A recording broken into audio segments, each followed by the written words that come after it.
पहले के माता पिता अपनी बेटी के लिए योग्य लड़का ढूंढते थे, तपस्वी लड़का चाहिए। आजकल के माँ बाप खुद लापरवाह हैं, अपनी बेटी के लिए ठीक से लड़का नहीं ढूंढ पाते। आपने बेटी के लिए लड़का ढूंढ दिया है, अब वो दिन भर शराब पी के तुम्हारी छोरी को मारता है, ऐसा लड़का ढूंढा है तुमने। और बाद में तुम कहते हो बेटी के भाग्य का है, क्या करें।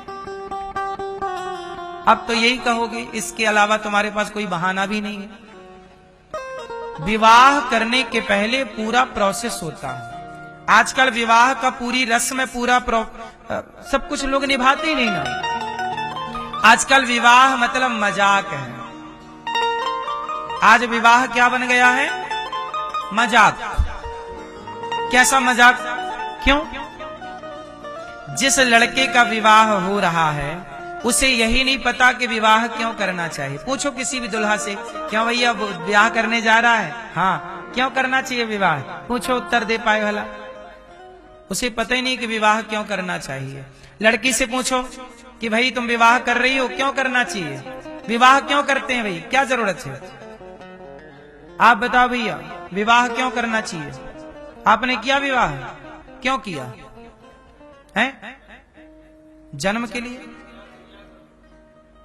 आपने विवाह क्यों किया? ये भैया बताएंगे। कोई कहता है कि संतान उत्पन्न करने के लिए, वंशावली बढ़ाने के लिए। वंशावली तो सुअरों की भी खूब बढ़ रही है।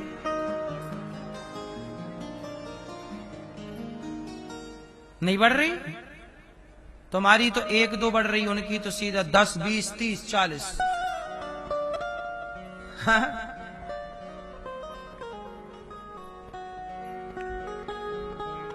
विवाह का मतलब है, आजकल विवाह में ना लड़की का पिता बारातियों को शराब की व्यवस्था कराता है। एक तरफ शराब का काउंटर लगेगा, यहां शराब, आओ बारातियों शराब पियो, यहां शराब पीने की व्यवस्था करता है लड़की का बाप। और फिर बारातियों में आए मामा फूफा मौसा मौसिया, सब ने दम दबा के दारू पी, और दारू पी के फिर लड़की को आशीर्वाद देने पहुंचे मंच में।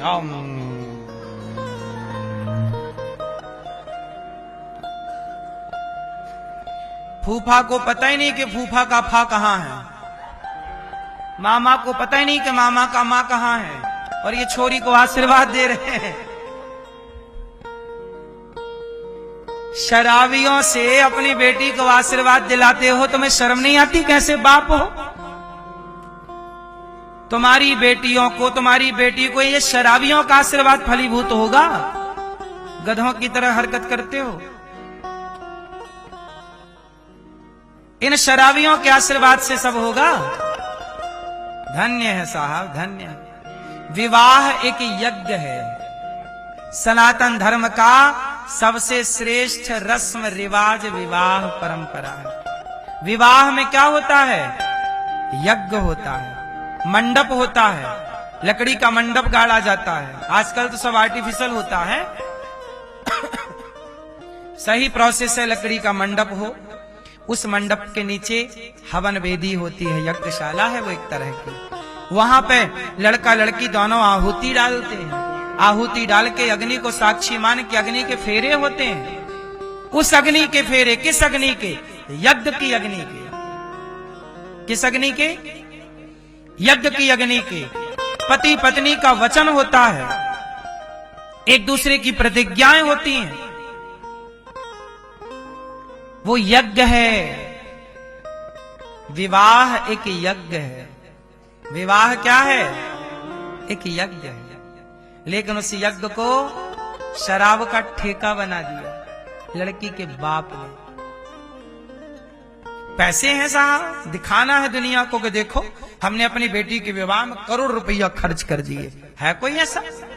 वाह, दिखावे की जिंदगी अच्छी जी लेते हो।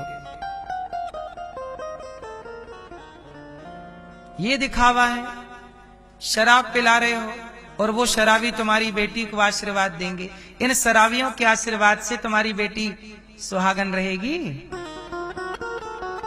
आशीर्वाद भी सबका नहीं लिया जाता, सबको सबके पांव नहीं छुए जाते। जैसे जिनके हम पांव छूते हैं, श्रेष्ठ जनों के, महान जनों के पांव छूते, ताकि उनका गुण, उनका आचरण हम में प्रवेश। करंट है एक प्रकार का ये। पांव छूने की परंपरा क्या है? जैसे एक व्यक्ति को कोरोना हो गया और उसने यदि दूसरे को छू लिया तो दूसरे को भी संभावना है, जब बीमारी एक से दूसरे में आती है तो गुरुजनों के, साधु जनों के आशीर्वाद, गुरु जी आशीर्वाद देंगे। गुरु गोरखनाथ जी का जन्म कैसे हुआ? एक साधु आए, एक साधु आए गांव में, भिक्षाम देही, वो भिक्षा मांग के खाते, मैया भिक्षा भिक्षा भिक्षा। एक मैया बोली, गुरु जी भिक्षा तो मैं दे दूंगी, मेरे बेटा नहीं है, कई साल हो गए ब्याह के, कोई पुत्र नहीं है, कृपा करो महाराज। साधु बोले, ला भिक्षा ला। उसने भिक्षा दी, लो, हाँ तूने मुझे भिक्षा दी, अब जा। उन्होंने कुछ प्रसाद दिया, ले खा ले, अच्छा होगा। उसको लगा ये प्रसाद खाने से बच्चा कैसे होगा, श्रद्धा थी नहीं। गोबर का ढेर था, फेंक दिया गोबर में, वो गोबर में फेंका। अब 12 साल बाद वो गुरुजी फिर पहुंचे, 12 साल बाद गुरुजी आए। ए मैया, मैंने तुझे पुत्र होने का आशीर्वाद दिया था, कहां बेटा? अरे महाराज कोई बेटा बेटा नहीं हुआ, आपका आशीर्वाद झूठा था। अरे झूठा क्या था? मैंने तुझे कुछ दिया था प्रसाद, खाया कि नहीं? गुरुजी मैं झूठ नहीं बोलूंगी, मैंने ये गोबर के ढेर में फेंक दिया था, इसको भी खाने से भी बच्चा होगा। साधु ने ध्यान लगा के देखा, वहां गड्ढा खोदा जहां प्रसाद फेंका गया था, वो प्रसाद कोई सामान्य ऋषि का आशीर्वाद, खोदा, वो जमीन के भीतर समाया, गोबर के ढेर से प्रकट हुए, इसलिए गोरखनाथ, गुरु गोरखनाथ। गोबर के ढेर से गुरु गोरखनाथ प्रकट हो गए, जिन्होंने सृष्टि में तमाम समाज की सेवा और धर्म की स्थापना की। ऐसे दिव्य महापुरुष का प्राकट्य कहां से हुआ? आपको क्या लगता है, संतों को ऐसी हल्के में ले लेते हैं? इसलिए कहता हूं कि संतों का किसी भी प्रकार से तिरस्कार ना हो। विवाह करना चाहिए, संतों का आशीर्वाद देखो, संतों का आशीर्वाद मिला तो नहीं संता, कितनी कथाएं हैं कि पुत्र प्राप्ति हुई, आशीर्वाद। एक प्रसिद्ध कथा है मार्कंडेय जी की। एक बालक हुआ, उसकी कुंडली में लिखा था कि 12 साल में मर जाएगा, और उसके पिता बहुत बड़े ज्योतिष के ज्ञानी, उनके पिता, बेटा पैदा हुआ, बाप ने कुंडली बनाई, वो कुंडली में आया कि 12 साल के बाद बेटा मर जाएगा। अब तो बाप के दिन चैन नहीं, भाई बाप तो बाप है, कैसे चाहेगा कि कोई बाप के आगे बेटा मर जाए। अब वो बाप बेचारा सब दूर परेशान हुआ, हे महाराज कुंडली में लिखा है कि 12 साल, कोई सब ग्रह नक्षत्र योग ऐसे ही बन रहे हैं, अब कोई टाल कैसे जाए? काल को कौन टालेगा, विधान को कौन टालेगा, क्या करेंगे? तब संत आए, संतों ने कहा एक काम कर, तू अपने बेटे की मृत्यु टालना चाहता है तो जो भी संत दिख जाएं प्रणाम करवा। अब तो जो संत दिखे, मार्कंडेय जी प्रणाम महाराज, चरण, संत आशीर्वाद दीर्घ जीवी हो।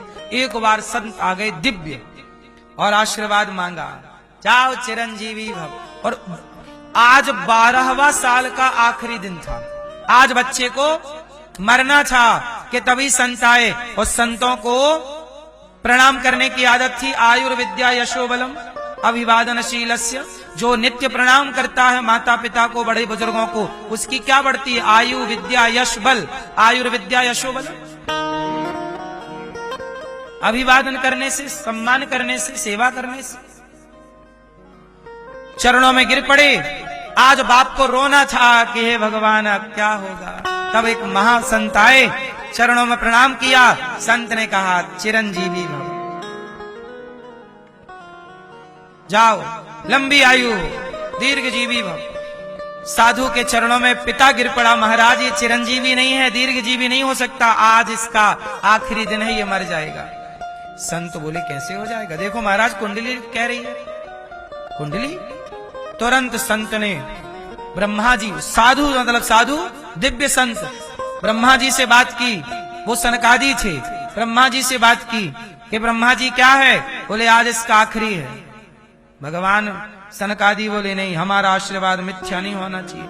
दिन भर भगवान का नाम जपता हूं, राम राम कृष्ण कृष्ण श्रीमन्नारायण, और आज मैंने आशीर्वाद दे दिया तो ये मर जाएगा बच्चा। यदि मर जाए तो फिर मेरे भजन का प्रभाव क्या है, टालो इसकी जैसी मृत्यु हो। भैया वो मार्कंडे जी, वो बालक जो कल आज मरने वाला था, संतों के आशीर्वाद से सब कुछ विधान चेंज हुआ और 7 लोग अमर हैं। अश्वत्थामा बलर्व्यासो हनुमानश्च विभीषण कृपा परशुरामश्च, ये सब जीवित हैं। 8वें मार्कंडे जी चिरंजीवी बने। आज भी मार्कंडे जी, वो आशीर्वाद संतों के, मार्कंडे जी जीवित। कल्पों के लिए अमर हो गए, अमर हो गए। 7 चिरंजीवी अमर थे, 8वें मार्कंडे जी केवल प्रणाम के बल पर।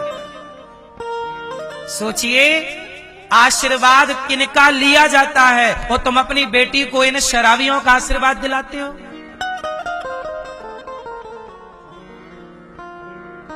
बारातियों को खूब भर भर के शराब पिलाई और मंच में वो झूम रहे हैं, बेटी के आशीर्वाद दे रहे हैं। कैसा बाप है ये निर्दयी। यज्ञ को यज्ञ रहने दो मेरी माँ। बारातियों को दाल चावल सब्जी रोटी राजमा पूरी खीर कचौरी पकवान बादाम काजू हलवा सब खिलाओ, और ठूस के खिलाओ, मुंह से रख लो, घोटा रख लो, ले पी मुंह से, घोटा से दो। शराब काहे पिलाते हो? और क्या खाएगा बोल, फूफा क्या खाएगा? जो खाएगा खिलाए, ले। बादाम खाएगा बादाम का रस पी, ले, घोटा से डालो इसके मुंह पे। शराब काहे पिलाते हो? शराब सनातन में आप लोग भटक गए रास्ता। सनातन को साइंटिफिक रूप से समझिए, विवाह यज्ञ है। कितने लोग मेरी बात से सहमत हैं कि विवाह यज्ञ है? विवाह एक यज्ञ है, 2 आत्माओं का मिलन है, एक नई जिंदगी किसी की स्टार्ट होने जा, नया जन्म है, वो जन्म हो रहा है। एक लड़की अब लड़की से पत्नी होने जा रही है। एक पत्नी का जन्म कहाँ होता है? मंडप में, यज्ञ मंडप में, विवाह मंडप में। एक पुरुष का पति के रूप में परिणित होना, पति का जन्म कहाँ होता है? तुम्हारे घर में पति पैदा होता है क्या? कि तुम्हारे घर में पत्नी पैदा, तुम्हारे घर में बेटी पैदा हुई है, तुम्हारे घर में बेटा पैदा हुआ है। विवाह के मंडप में पत्नी और पति का जन्म हुआ है। उस यज्ञ के विधान से जन्म होता है। जैसे यज्ञ से द्रौपदी प्रकट हुई। द्रौपदी कहां प्रकट हुई? जिन यज्ञों से हमारे यहां भगवान, जब दशरथ जी ने यज्ञ किया, उस पुत्रेष्टि यज्ञ से भगवान प्रकट हुए और खीर दिए। जिन खीर को 3 रानियों ने खाके गर्भ धारण किया। हमारे यहां यज्ञ से भगवान प्रकट होते थे। वो यज्ञ को यज्ञ रहने दो मेरी माँ। ज्यादा पैसा भीतर का उछाल मार रहा तो किसी भूखे की सेवा करो, गौशालाएं बनवा दो, ज्यादा पैसा है तो गरीब बेटियों का विवाह करा दो। किसी का बेटी का विवाह आप करा दोगे तो उस बेटी के आशीर्वाद से तुम्हारा सुहाग अमर रहेगा। ये शराब का है ठेका खुलवा के बैठ गए तुम शराब का बेटी के ब्याह में? बेटी का ब्याह कर रहे हो कि शराब की दारू की दुकान खोल के बैठे हो? और जो दारू मांगे बारातियों में उनको बंद करो दरवाजे के अंदर, चाबी फेंक के, बड़ा तेल लगा के डंडा, और इनके मारो 10-10 तरीके से। ले यहां दारू पिएगा नालायक, बेटी के ब्याह में आया दारू पीने आया, मारो उसके गधे को, उल्टा लटका के मारो, मिर्ची का धुआं दो नीचे से। ले दारू, मैं बेटी का ब्याह कर रहा हूं कि नालायक तेरे दारू लेके बैठूं, गधा कहीं का, दारू मांग रहा है।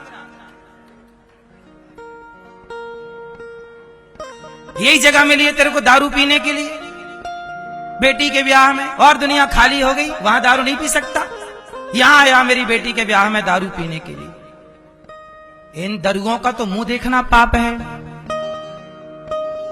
क्यों? और यहां बेटी के ब्याह में ये आए। और तो सब छोड़ो, आजकल तो लड़का दुल्हा भी दारू पी के बैठता है मंडप में। इससे बड़ा दुर्भाग्य क्या होगा, इससे बड़ी मूर्खता क्या होगी?